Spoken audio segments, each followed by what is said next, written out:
It's a shocking scene, a pharmacy robbery gone wrong. And it all happens on Valentine's Day, giving new meaning to defending the one you love. The one thing motivating a customer to take matters into his own hands. It's just after 12:30 p.m. in Bradenton, Florida, when a man walks into a pharmacy hiding under a hoodie with a rag over his face. He doesn't seem to care that a customer is already talking to the pharmacist behind the counter.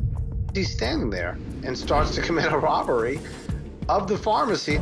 Then, the masked robber makes a brazen move, leaping right onto the counter, demanding drugs. This guy jumps up on the counter, starts making an furtive movement towards his waistband. But what this robber doesn't realize is that this other customer is the pharmacist's boyfriend, who happens to be a Florida State boxing champion. And he's not about to let any danger come to his girlfriend.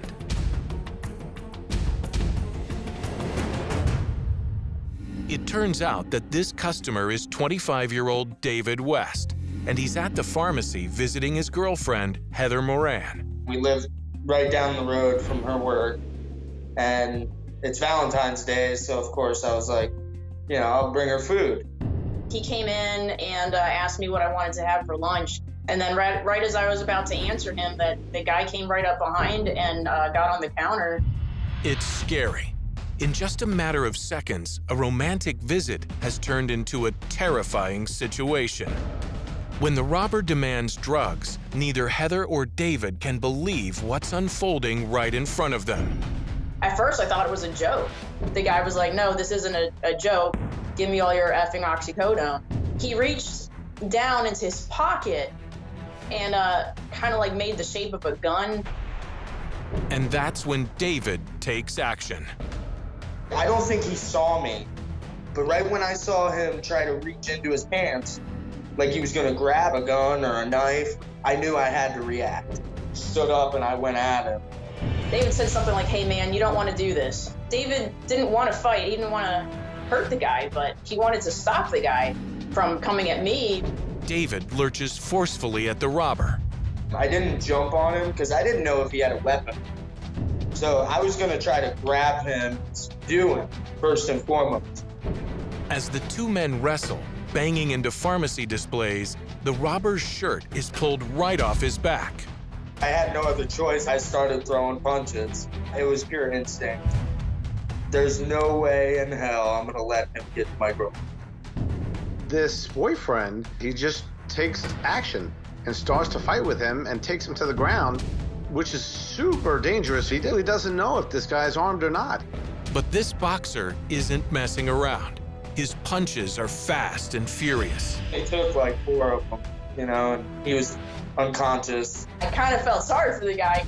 As Heather dials 911, David keeps the knocked out robber pinned to the ground. When he came back to, that's when I had to like put him in full mount, holding his hands down.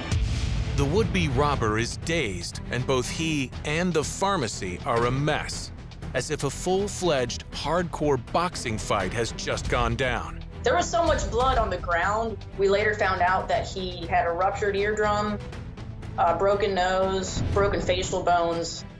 For Heather, his actions are touching, but not surprising. David's my hero. Very, very brave. So proud of him. I didn't have any doubt that David was gonna protect me. He's fearless. David's fearless, and he has the best heart.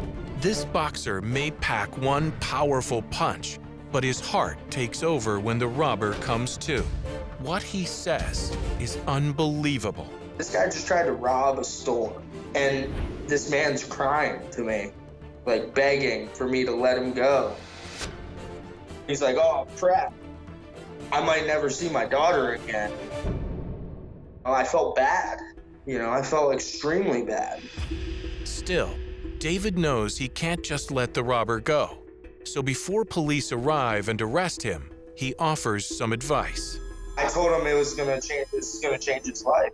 I said, this is your turning point. Looked right at the guy and I said, you know what? I feel like he just needs help.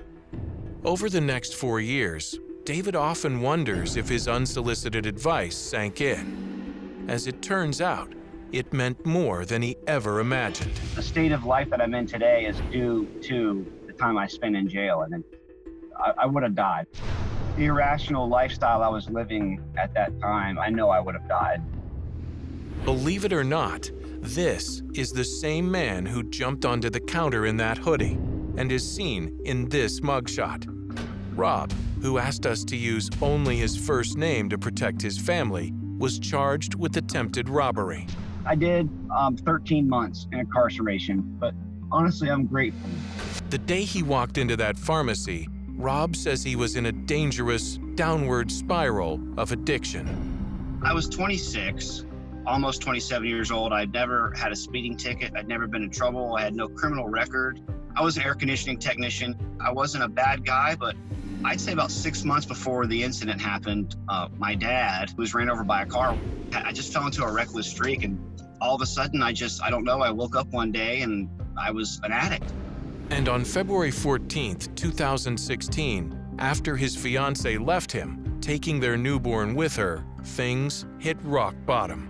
This was a Sunday, and Friday I had gotten fired from my job. So no money, and nobody wanted me around. In a 6-month period, I went from having my bills paid, a nice house, 2 nice vehicles, and 401k. So I wake up that morning, it's Valentine's Day, it's my dad's birthday. I'm living in my car. It's all, a chain reaction. When he walked into the pharmacy, Rob says he didn't really have a plan, and he didn't actually have a weapon.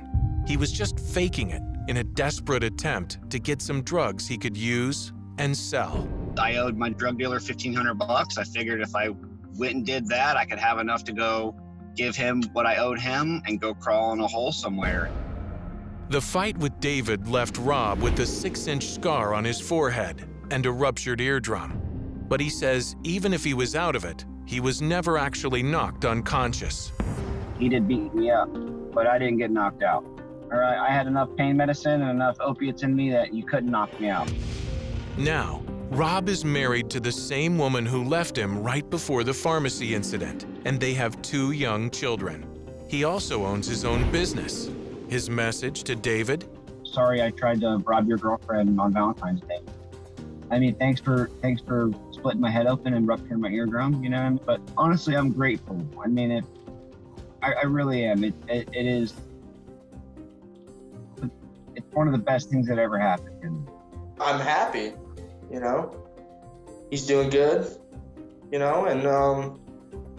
I'm really glad. And I would say I told you so, because the last time I saw him, he was begging for me to let him go and that it was going to be the end of his life. And I was telling him, no, it's not. It's going to be a turning point in your life.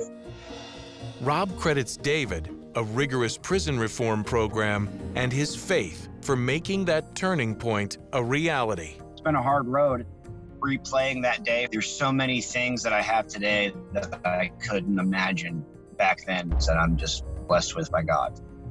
And for very different reasons, Valentine's Day 2016 is one the women in both Rob and David's lives will never forget. It was embarrassing for her. It was rough for her. I mean, she stood by me, and it was hard for her. Anything I do from here on out on any Valentine's Day, it doesn't matter. I'm always going to be a better Valentine's Day. I'm the luckiest woman in the world. I've even told David, I said, you don't have to ever get me anything for Valentine's Day ever again. He pretty much earned the get out of Valentine's Day free card.